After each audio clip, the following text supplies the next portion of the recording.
여러분, 잠깐요. 지금 이 영상을 틀었다면 멈추지 마세요. 오늘 제가 드리는 이야기는 듣는 순간 불편할 수 있습니다. 하지만 이걸 모르고 넘어가면 앞으로 남은 노년이 생각보다 훨씬 위험해질 수 있습니다. 먼저 시작에 앞서 말씀드립니다. 이 채널이 처음이신 분들, 지금 바로 구독 버튼과 좋아요 눌러주세요. 저는 매일 여러분이 노후에 절대 후회하지 않도록 아무도 직접적으로 말해주지 않는 이야기들을 여기서 솔직하게 꺼내드립니다. 이미 구독하신 분들도 오늘 영상 꼭 끝까지 들어주세요. 오늘은 특히 절대 흘려 들으시면 안 됩니다. 자, 이제 시작합니다. 여러분 주변에 이런 분 한 명쯤은 있으실 겁니다. 퇴직 후 조용히 잘 지내던 분이 어느 날부터 연락이 뜸해지고 나중에 알고 보니 주변에 아무도 없더라는 이야기. 아니면 반대로 자신의 형편을 솔직하게 털어놓았다가 오히려 가족과 멀어지고 친구에게 이용당하고 마지막엔 스스로 원망하게 된 분. 이게 드라마 속 이야기가 아닙니다. 지금 이 순간에도 대한민국 수많은 60대, 70대 어르신들이 이 함정에 빠져 있습니다. 그런데 더 무서운 건 그분들 대부분이 자신이 함정에 빠진 줄도 모른다는 겁니다. 오늘 제가 말씀드릴 주제는 이겁니다. 노년에 절대 남에게 보여주지 말아야 할 것들. 돈 이야기, 건강 이야기, 외로움 이야기. 이 세 가지를 잘못 드러내는 순간 여러분 주변의 사람들이 어떻게 변하는지 오늘 저는 실제 사례를 들어가며 낱낱이 말씀드릴 겁니다. 처음엔 좀 불편하실 수 있어요. 그런데 끝까지 들으시면 반드시 뭔가 하나는 가슴에 남을 겁니다. 왜냐고요? 이게 현실이니까요. 솔직하게 물어볼게요. 여러분, 혹시 자녀에게 통장 잔액 말씀해 본 적 있으세요? 혹시 친구들 사이에서 나 퇴직금 얼마 받았다고 말한 적 있으세요? 혹시 오래된 친구에게 우리 이번에 집 팔아서 얼마 생겼어라고 이야기한 적 있으세요? 그렇다면 오늘 이 이야기 꼭 들으셔야 합니다. 경기도 수원에 사시는 박정훈 씨는 올해 68세입니다. 35년간 직장 생활을 하고 퇴직한 후 퇴직금과 집 한 채를 정리해서 약 4억 원 정도의 노후 자금을 마련했습니다. 넉넉하지는 않지만 조심조심 쓰면 20년은 버틸 수 있는 돈이었습니다. 그런데 문제는 어느 저녁 모임에서 시작됐습니다. 오래된 직장 동기들과 삼겹살집에서 술 한잔 하던 날이었어요. 분위기가 무르익고 다들 노후 걱정을 털어놓는 분위기였습니다. 누군가 먼저 나는 모아놓은 게 별로 없어서 걱정이야라고 하니까 박정훈 씨가 자신도 모르게 입이 열렸습니다. 야, 나는 그래도 조금 모아놨어. 집도 정리했고 한 4억 정도는 있어. 그 순간 분위기가 미묘하게 달라졌습니다. 누군가는 웃으면서 야, 너 잘됐다고 했고 누군가는 잠깐 침묵했습니다. 박정훈 씨는 그냥 편한 자리에서 솔직하게 말한 거라 생각했습니다. 그런데 그로부터 한 달 후 그 자리에 있었던 친구 한 명에게 연락이 왔습니다. 야, 내가 좀 힘든데 너 잠깐 도와줄 수 있어? 2천만 원만 잠깐 빌려줘. 6개월 안에 갚을게. 박정훈 씨는 당황했습니다. 거절하기도 껄끄럽고 빌려주자니 불안했습니다. 결국 그는 1,000만 원을 빌려줬습니다. 그런데 6개월이 지나도 1년이 지나도 돈은 돌아오지 않았습니다. 독촉하자 친구는 이렇게 말했습니다. 야, 너 돈 있잖아. 조금 더 기다려줘. 우리 사이에 그것도 못 기다려. 그 말을 듣는 순간 박정훈 씨는 깨달았습니다. 그 친구가 자신을 친구로 보는 게 아니라 돈 있는 사람으로 보고 있었다는 것을. 지금 박정훈 씨는 그 친구와 연락을 끊었습니다. 하지만 1,000만 원은 돌아오지 않았고 30년 우정도 함께 사라졌습니다. 돈 이야기를 꺼내는 게 친밀감의 표시라고 착각하지 마세요. 오래된 친구니까, 가족이니까 솔직하게 말해도 되라고 생각합니다. 하지만 현실은 다릅니다. 인간은 구조적으로 상대방이 가진 것을 알게 되는 순간 관계를 재정의합니다. 의식하든 의식하지 않든. 자녀도 마찬가지입니다. 부모가 돈이 있다는 걸 알게 된 자녀는 무의식 중에 이런 생각이 생깁니다. 그럼 내 힘든 상황을 부모가 좀 도와줘야 하지 않나? 우리 부모가 있는데 내가 왜 이렇게 허덕여야 하나?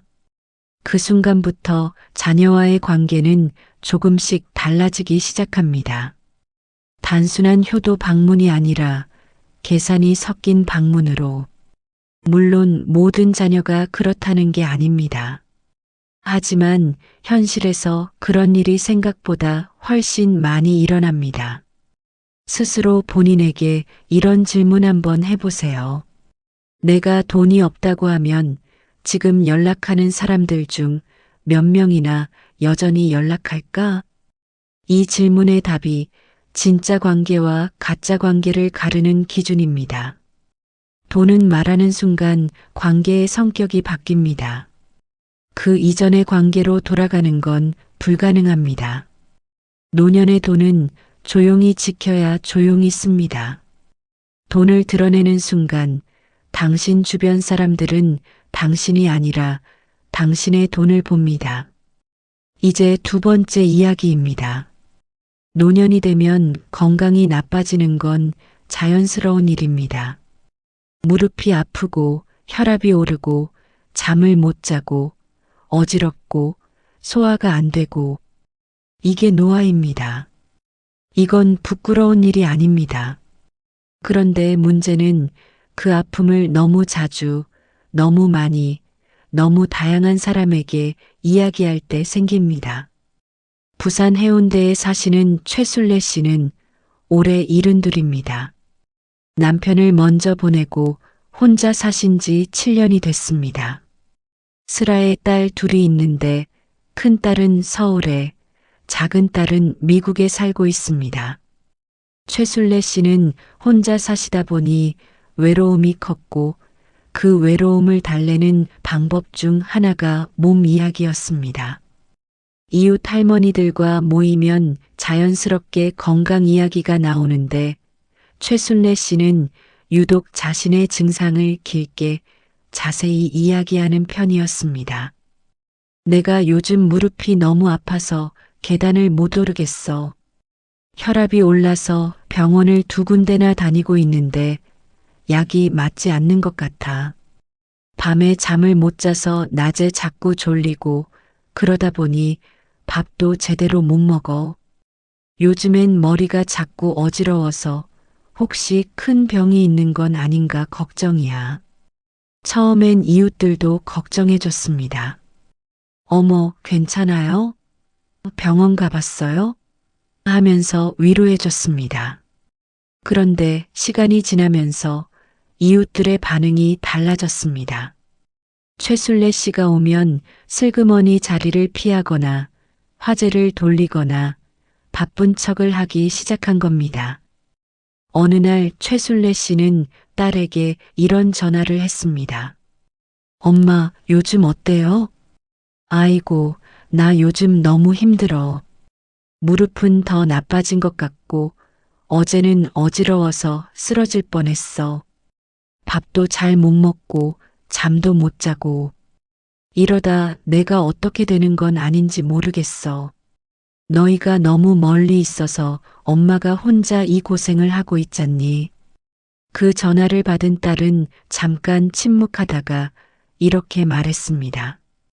엄마, 저번에도 그 이야기 했잖아요. 병원은 계속 다니고 있잖아요. 약도 드시고 있고. 그리고 엄마, 솔직히 말할게요. 요즘 엄마한테 전화하면 항상 아픈 이야기만 하시니까 저도 좀 부담스러워요. 그 말이 최술래 씨의 가슴에 비수처럼 박혔습니다. 아픔을 자주 이야기하면 사람들이 여러분을 걱정하는 게 아닙니다. 처음에는 걱정합니다. 하지만 반복되면 부담이 됩니다. 그리고 결국 피하게 됩니다. 이걸 이해하셔야 합니다. 사람들은 자신이 해결해 줄 수 없는 문제를 계속 들으면 무력감을 느낍니다. 그 무력감이 쌓이면 그 사람 자체를 피하게 됩니다. 이건 냉정한 게 아니에요. 인간의 본능적인 반응입니다. 자녀도 친구도 이웃도 마찬가지입니다. 건강 이야기를 자주 꺼내면 여러분은 그들 눈에 어떻게 보일까요? 걱정스러운 부모가 아니라 만나면 힘 빠지는 사람으로 보일 수 있습니다. 그리고 더 안타까운 현실이 있습니다. 건강 이야기를 많이 할수록 실제로 더 아픈 느낌이 듭니다. 말로 꺼낼수록 그 증상이 더 크게 느껴지고 더 자주 의식하게 됩니다. 아픔을 이야기하는 것이 위로가 되는 게 아니라 오히려 고통을 증폭시키는 역할을 합니다. 그렇다면 어떻게 해야 할까요? 아프면 의사한테 이야기하세요. 일상적인 불편함은 일기장에 써보세요. 정말 힘들 때는 가장 가까운 한 사람에게만 털어놓으세요. 그리고 나머지 자리에서는 다른 이야기를 하세요. 요즘 읽은 책 이야기, 어제 본 드라마 이야기, 동네 맛집 이야기. 아무리 사소해도 괜찮습니다. 사람들은 여러분과 함께 있을 때 좋은 시간을 보내고 싶어 합니다. 그 욕구를 채워주는 사람이 결국 곁에 남습니다. 아픔을 자주 꺼낼수록 사람들은 멀어지고 고통은 깊어집니다. 자, 이제 가장 중요하고 가장 무거운 이야기를 할 시간입니다. 저는 오늘 이 주제를 말하면서 굉장히 조심스럽습니다. 왜냐하면 이건 여러분의 가장 깊은 곳에 있는 감정이기 때문입니다. 노년의 외로움. 이건 단순한 감정이 아닙니다. 이건 생존의 문제입니다. 연구에 따르면 만성적인 외로움은 하루 담배 15개비를 피우는 것과 같은 수준으로 건강을 해칩니다. 외로움이 심한 노인은 그렇지 않은 노인보다 사망 위험이 26%나 더 높습니다. 그런데 오늘 제가 드리려는 이야기는 외로움 자체가 아닙니다. 외로움을 잘못된 방식으로 해소하려고 할 때 생기는 더 큰 문제에 대해서입니다. 인천에 사시는 김동석 씨, 올해 66세입니다. 3년 전 퇴직 후 아내는 건강 문제로 요양 중이고 아들 둘은 각자의 삶을 살고 있습니다. 김동석 씨는 퇴직 후 처음 6개월이 정말 힘들었다고 합니다. 30년 넘게 매일 아침 회사에 가던 습관이 사라지니 몸도 마음도 무너지는 기분이었습니다. 집에 있으면 숨이 막히고 밖에 나가도 갈 데가 없었습니다. 그러다 동네 복지관에서 노래 교실을 만났습니다. 처음에는 어색했지만 점점 즐거워졌고 거기서 몇 명과 친해졌습니다. 그중 한 명이 이태수 씨라는 분이었습니다.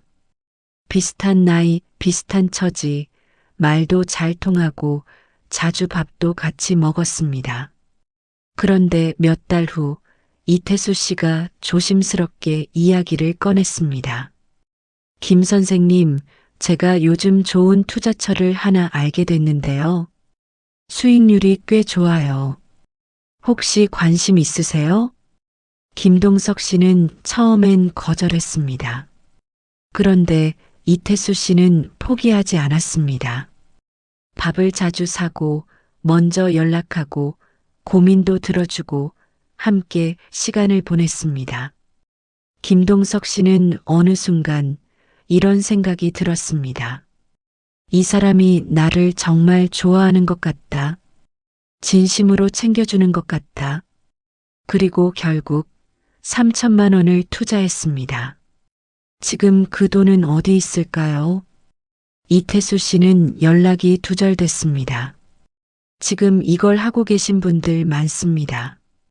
외로움을 느낄 때 우리는 누군가 자신을 챙겨주는 것에 굉장히 취약해집니다. 특히 오랫동안 외로움이 지속됐을 때는 관심을 주는 사람에 대한 판단력이 흐려집니다. 이 사람이 왜 나한테 잘해줄까? 를 의심하는 것이 아니라 이 사람이 나를 진심으로 좋아하는구나로 받아들입니다. 이게 노년의 외로움이 만드는 가장 위험한 함정입니다. 투자 사기, 보험 사기, 종교 사기. 이 모든 것의 공통점이 뭔지 아세요? 타깃은 항상 외롭고 관심을 갈구하는 사람입니다. 그들은 여러분의 돈을 노리는 게 아닙니다. 처음에는 여러분의 외로움을 노립니다. 외로움을 채워주는 척 곁에 접근해서 신뢰를 쌓고 그 다음에 돈을 가져갑니다. 그런데 이것보다 더 일상적이고 더 자주 일어나는 문제가 있습니다. 외로움을 자식에게 드러낼 때 생기는 문제입니다. 나 요즘 너무 외로워. 너희가 자주 연락을 안 하니까 내가 이렇게 힘들잖니. 나 혼자 밥 먹는 게 너무 쓸쓸해. 이런 말을 자주 하는 부모에게 자녀들은 처음에는 미안함을 느낍니다. 하지만 그 미안함이 반복되면 미안함이 아니라 죄책감으로 바뀝니다. 그리고 죄책감은 결국 관계를 망가뜨립니다. 죄책감을 느끼는 자녀는 부모를 사랑해서 연락하는 게 아니라 죄책감을 해소하기 위해 연락합니다. 그러면 연락 자체가 의무가 되고 의무가 되면 피하게 됩니다. 엄마한테 전화하면 또 외롭다는 이야기 들을 것 같아서, 아버지한테 연락하면 또 서운하다는 말 들을 것 같아서, 이런 마음이 자녀 안에 쌓이면 결국 연락이 줄어들고 부모는 더 외로워지는 악순환이 생깁니다. 그렇다면 외로움은 어떻게 해야 할까요? 외로움은 혼자 다뤄야 합니다. 적어도 어느 정도는. 외로움을 타인에게 채워달라고 요구하는 순간 그 관계는 무너지기 시작합니다. 외로움은 여러분 스스로 만들어가는 삶의 구조 속에서 해소돼야 합니다. 좋아하는 것을 찾으세요. 매일 걷는 것도 좋습니다. 책을 읽는 것도 좋습니다. 뭔가를 만드는 것도 좋습니다. 봉사를 하는 것도 좋습니다. 나는 이게 좋다는 것이 생기는 순간 외로움은 조금씩 줄어듭니다. 그리고 그 취미나 활동이 자연스러운 관계를 만들어줍니다. 강요된 관계가 아니라 공통된 관심사로 만난 진짜 관계. 외로움을 드러내면 드러낼수록 사람들은 더 멀어집니다. 여기까지 오셨으면 이런 생각이 드실 수 있습니다. 그럼 아무것도 말하지 말고 혼자 속으로만 사귀라는 거야? 아닙니다. 저는 그런 말을 하는 게 아닙니다. 노년에 숨겨야 할 것과 드러내야 할 것은 분명히 다릅니다. 오늘 제가 말씀드린 세 가지, 즉 돈과 건강과 외로움을 무조건 숨기라는 게 아니에요. 그것을 어떻게, 누구에게, 얼마나 이야기하느냐의 문제입니다. 가장 가깝고 신뢰할 수 있는 한두 명에게는 진심을 털어놔도 됩니다. 오히려 그래야 합니다. 모든 걸 혼자 감당하면 몸도 마음도 무너집니다. 하지만 그 범위를 넓히는 순간 문제가 생깁니다. 그렇다면 노년에 적극적으로 보여줘야 할 것은 뭘까요? 첫 번째는 자신만의 세계입니다. 나는 요즘 이걸 하고 있어. 이게 재미있어. 이런 말을 할 수 있는 사람은 나이가 아무리 많아도 매력적으로 보입니다. 반대로 나는 요즘 아무것도 없어. 그냥 집에만 있어라고 말하는 사람 옆에 오래 있고 싶은 사람은 별로 없습니다. 자신만의 세계를 가진 사람은 요구하지 않아도 자연스럽게 사람들이 다가옵니다. 두 번째는 여유와 유머입니다. 힘든 상황에서도 웃을 수 있는 사람, 가볍게 농담을 던질 수 있는 사람. 이런 사람과 함께 있으면 편안합니다. 그 편안함이 관계를 지속시킵니다. 여유는 돈이 많아서 생기는 게 아닙니다. 마음의 여유입니다. 그리고 그 마음의 여유는 내가 나 자신을 잘 돌볼 때 생깁니다. 세 번째는 감사와 관심입니다. 나 힘들어가 아니라 너는 어때? 를 먼저 물을 수 있는 사람. 내 이야기 들어봐가 아니라 내 이야기 해봐라고 말할 수 있는 사람. 이런 사람 곁에는 사람이 모입니다. 이게 노년의 가장 강력한 관계의 기술입니다. 자신이 힘드니까 자신의 이야기를 먼저 하게 됩니다. 당연한 겁니다. 하지만 그 당연한 행동이 결국 관계를 닳게 만듭니다. 상대에게 먼저 관심을 보이는 건 쉬운 것 같아도 연습이 필요합니다. 특히 오랫동안 자기 안에 쌓인 게 많을수록 이걸 의식적으로 연습해야 합니다. 노년의 매력은 가진 것이 아니라 줄 수 있는 것에서 나옵니다. 마지막으로 이 이야기를 하고 싶습니다. 노년이 되면 관계를 정리해야 합니다. 그런데 많은 분들이 이 작업을 두려워합니다. 관계를 정리하면 더 외로워지는 것 아닐까? 아닙니다. 반대입니다. 나쁜 관계를 유지하는 에너지가 좋은 관계를 만드는 에너지를 잡아먹습니다. 대구에 사시는 정명순 씨, 올해 70세입니다. 수십 년 된 친구 무리가 있는데 그 안에 한 명이 항상 문제였습니다. 만날 때마다 남의 이야기를 하고 뒤에서 험담을 하고 모임을 주도하면서 분위기를 좌지우지했습니다. 명순 씨는 그 친구가 불편했지만 오래된 친구니까 모임이 깨질 수 있으니까라는 이유로 계속 함께 했습니다. 그러던 어느 날 그 친구가 명순 씨 이야기를 다른 사람들에게 퍼뜨렸습니다. 명순 씨가 한 달 전에 털어놨던 개인적인 이야기를. 명순 씨는 그날 집에 돌아와서 오래 울었습니다. 그리고 결심했습니다. 이제 이 관계를 정리하자. 처음엔 공허했습니다. 수십 년을 함께했던 사람과의 관계를 끊는 건 아무리 나쁜 관계라도 쉽지 않았습니다. 하지만 6개월이 지나면서 명순 씨는 이상한 변화를 느꼈습니다. 마음이 가벼워진 겁니다. 그 사람 눈치를 볼 필요가 없고 그 사람 때문에 스트레스 받을 일이 없어지자 오히려 다른 사람들과의 관계가 더 편안해졌습니다. 그리고 새로운 관계도 생겼습니다.